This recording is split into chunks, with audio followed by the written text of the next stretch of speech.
All right, let's dive into this explainer. Today, we're taking that intimidating blank screen of the Linux command line and turning it into a landscape you can actually navigate, control, and truly understand.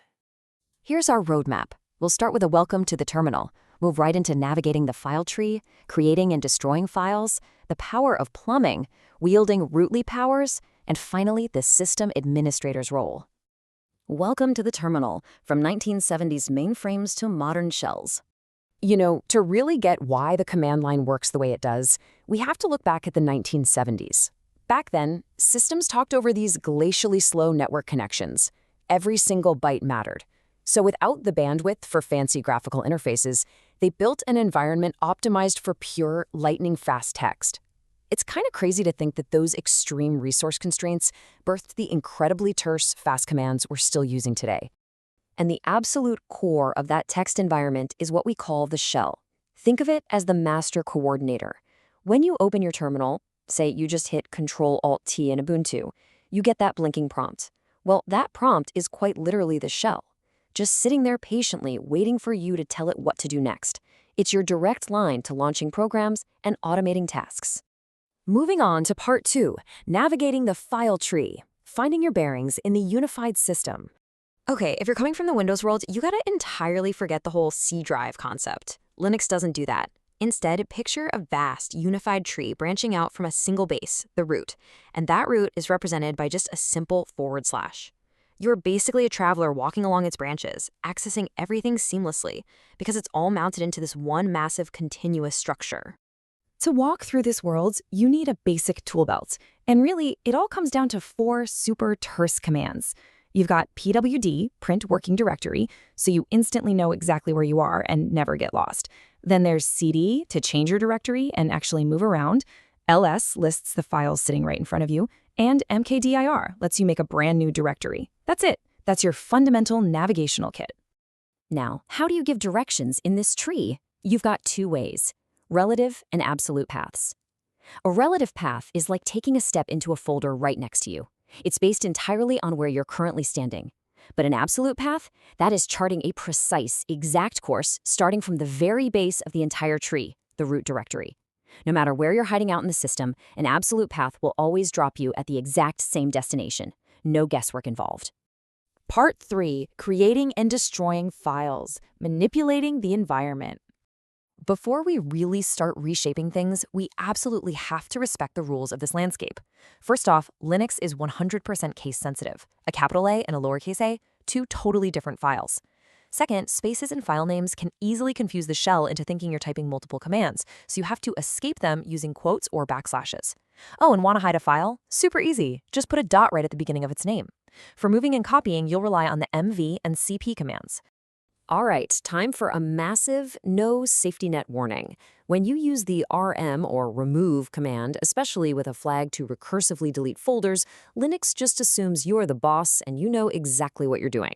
There is no helpful graphical recycle bin to fish your files out of a week later. It deletes them totally, utterly, and irrevocably. Boom. Gone. So please use that newfound power carefully.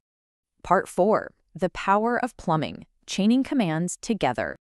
Let's look at a real-world scenario. Imagine you need to figure out the exact number of unique lines in a massive, gigabyte-sized text file. Sounds like a total headache, right? Especially when you only have the tiny, single-purpose tools we've talked about so far. How on earth do you solve this without writing some complex, custom script? Well, we do it by building a pipeline. Using the pipe character, which is just that vertical bar on your keyboard, we can literally feed the output of one command straight into the input of the next. It's brilliant. First, we cat the file to read it. Pipe that into sort, so all the identical lines get clumped together. Pipe that into unique to strip out the duplicates. And finally, pipe it into wc-l to count the lines that are left. Bam! We just built a custom, heavy-lifting machine out of basic parts to solve a complex problem in one single stroke. Part 5. Wielding rootly powers. The dangers of the superuser. As you dig deeper, you inevitably hit areas of the system that require a higher rank, the root user. Root is basically omnipotent. It skips all safeguards. Historically, admins would just switch entirely over to the root user. But staying logged in like that leaves a terrifying window for a catastrophic mistake. Literally, one single mistyped command could wipe the entire file system or wreck your firewalls. That is exactly why modern Linux systems intentionally lock the root account down by default. So, how do we actually get administrative work done safely? We use sudo. Think of sudo as temporarily checking out a highly dangerous tool from a secure vault for one very specific job, like installing new software.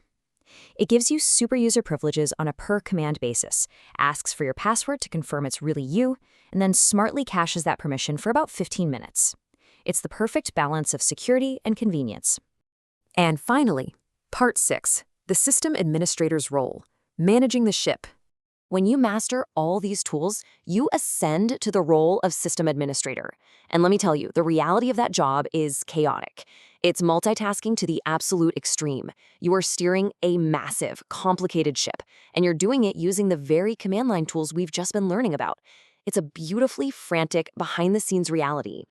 Stepping into the sysadmin role means your daily life blows up way beyond just moving text files around. You're provisioning accounts, adding hardware, making sure reliable backups are running, monitoring security, and doing full-blown firefighting when things inevitably break down.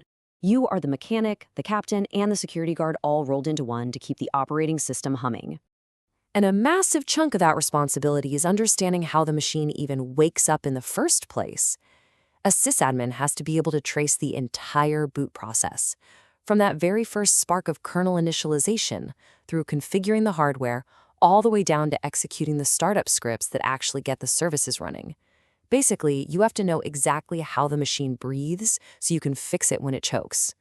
But of course, just as you know how to wake the system up, you have to know how to put it to sleep gracefully. When the day is done or you need to do routine maintenance, you use commands like halt, reboot, or the much more genteel shutdown command. This ensures everything stops safely without corrupting a single byte of precious data. So we've covered a lot of ground today. That command line is no longer a terrifying blank screen, is it? It's a highly logical, empowering landscape of absolute endless potential. You've gone from a lost traveler in the file tree to wielding the power to manage the entire ship. So my final question to you in this explainer is this: what are you going to build now that you truly hold the power of the terminal in your hands?